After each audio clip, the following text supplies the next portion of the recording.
Aucun pays en Europe n'a davantage changé de visage que la Suède au cours des 10 dernières années, en raison de la crise des migrants et de la vague de réfugiés qui a déferlé sur ce pays de 10 millions d'habitants.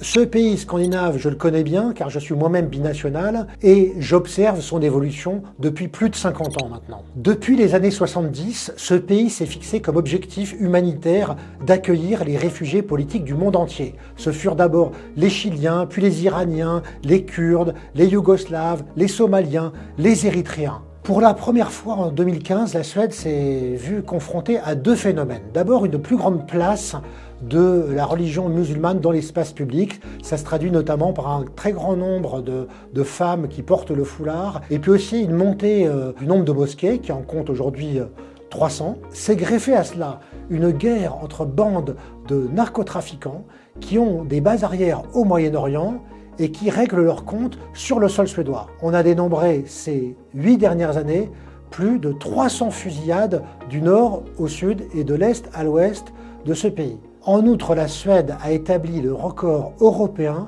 du nombre de morts par balle, autour de 100 pour une population de 10 millions d'habitants, c'est considérable.